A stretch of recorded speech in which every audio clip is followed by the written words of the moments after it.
हिमाचल प्रदेश में हाल ही में हुए पंचायत चुनाव में नवनिर्वाचित जनप्रतिनिधियों को नए कार्यकाल के लिए शपथ दिलाई जा रही है। इसी कड़ी में प्रधान और बीडीसी सदस्यों के लिए ब्लॉक स्तर पर पद एवं गोपनीयता की शपथ दिलाई गई है। जिला शिमला के नवनिर्वाचित जिला परिषद सदस्यों को शपथ दिलाई गई। इस मौके पर जिला निर्वाचन अधिकारी व डीसी शिमला आदित्य नेगी ने सभी 24 नवनिर्वाचित जिला परिषद सदस्यों को शपथ दिलाई। इस मौके पर शहरी विकास मंत्री सुरेश भारद्वाज भी मौजूद रहे और नवनिर्वाचित सदस्यों को शुभकामनाएं दी। साथ ही सरकार से सभी तरह के सहयोग देने का आश्वासन दिया। समारोह कार्यक्रम के शुरू होने से पहले सभी नवनिर्वाचित सदस्यों ने अपना परिचय दिया और डीसी शिमला से निर्वाचित होने वाला प्रमाण पत्र लिया। उधर डीसी शिमला आदित्य नेगी ने सभी निर्वाचित सदस्यों को शुभकामनाएं दी और कहा कि उनका कार्यकाल 1 फरवरी 2021 से शुरू होगा, जो 31 जनवरी 2026 तक रहेगा। उन्होंने बताया कि पहली बैठक 1 फरवरी को निर्धारित की गई है, जिसके बाद 4 फरवरी को भी साधारण बैठक का आयोजन किया जाएगा। उधर शहरी विकास मंत्री सुरेश भारद्वाज ने कहा कि पंचायती राज अधिनियम के तहत सबसे छोटी इकाई पंचायत में विकास कार्यों को गति प्रदान की जा रही है, जिसमें प्रदेश सरकार पूरा सहयोग कर रही है। उन्होंने कहा कि सभी निर्वाचित सदस्य अपने अपने क्षेत्र में विकास और सरकार की योजनाओं का लाभ जनता तक पहुँचाए। इसके लिए हमेशा सरकार कंधे से कंधा मिलाकर काम करेगी।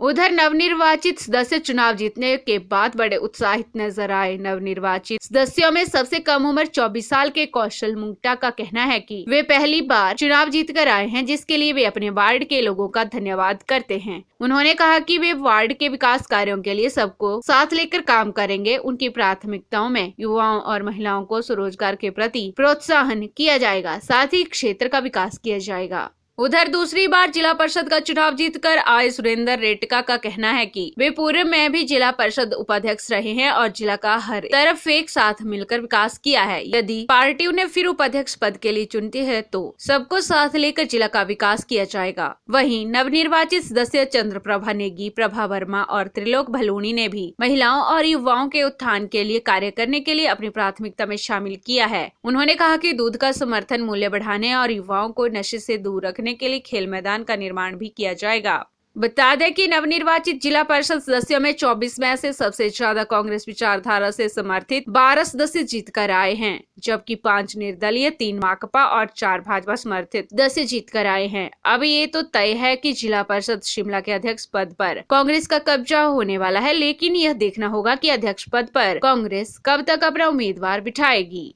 हालांकि अध्यक्ष पद की रेस में कांग्रेस के 2 नामों की चर्चा चली है, जिसमें चंद्रप्रभा नेगी और प्रभा वर्मा का नाम सबसे पहले चला हुआ है, जबकि उपाध्यक्ष पद के लिए सुरेंद्र रेटका का नाम सबसे आगे चल रहा है। हालांकि अभी इन तीनों नामों में से किसका नाम फाइनल होगा, इस पर कांग्रेस हाईकमान अंतिम मुहर लगाएगा।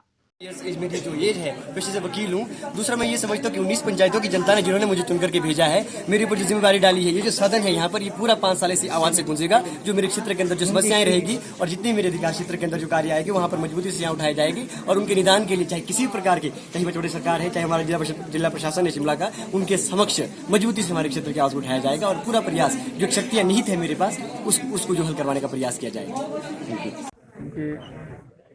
लोकतंत्र में जो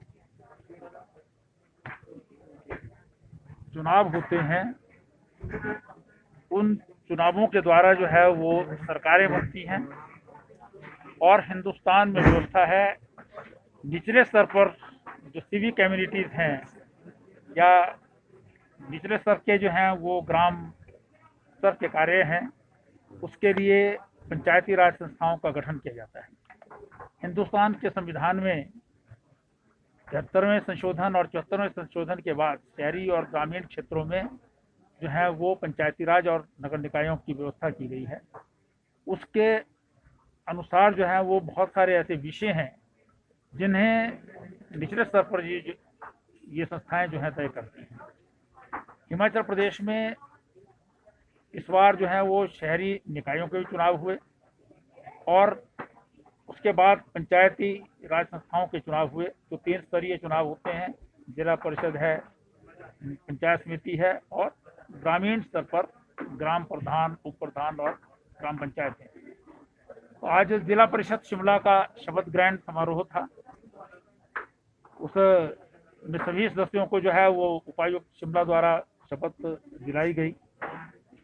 और आज सदन में आपने देखा होगा कि युग बदल रहा है। नई पीढ़ी के लोग जो हैं वो अधिक संख्या में ग्रामीण क्षेत्रों से भी चुन कर के आए हैं। ऐसे ग्राम पंचायतें में जो हैं उसमें भी बहुत लोग जो हैं वो युवक चुन कर के आए हैं। यहाँ पर हम देख रहे हैं, चाहे वो युवक हैं, युवतियां हैं, मैक्सिमम लोग जो हैं 2-3 व्यक्तियों को छोड़ दें अगर, तो सब जो हैं वो मुझे लगता है कि 40 साल से नीचे के लोग हैं। तो इसलिए हम उम्मीद करते हैं कि जो अब नए लोग जो हैं, यंगस्टर जो हैं वो चुन कर के आ रहे हैं, वो नए तौर तरीकों के साथ जो है इन पंचायती राज संस्थाओं को और बेहतर बनाएंगे। केवल मात्र अधिकारों के लिए नहीं, अपने कर्तव्यों के प्रति भी जो है वो जागरूक रहेंगे और आम जनता की जो समस्याएं हैं उनका निराकरण जहां प्रदेश सरकार और केंद्र सरकार करती है, वहीं निचले स्तर पर जो है वो जिला परिषद, काफ़ी बड़ा जो है वार्ड होता है, लगभग 20,000 के आबादी का जो है वो वार्ड रहता है, तो उनकी रिस्पॉन्सिबिलिटी बहुत ज़्यादा है।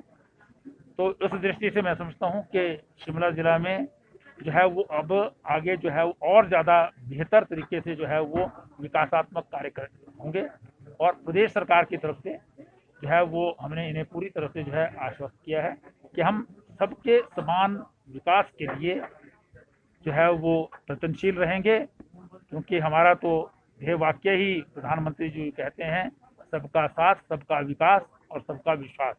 इस बात में जो है वो हम विश्वास रखते हैं और उसी के अनुसार जो है प्रदेश सरकार जो है वो काम करेगी। जिला शिमला के सभी पार्षदों को प्रदेश के माननीय मुख्यमंत्री जी की तरफ से, प्रदेश सरकार की तरफ से जो है मैंने यहाँ पर बधाई दी। PRTV के लिए शिमला से पुष्पेंद्र की रिपोर्ट।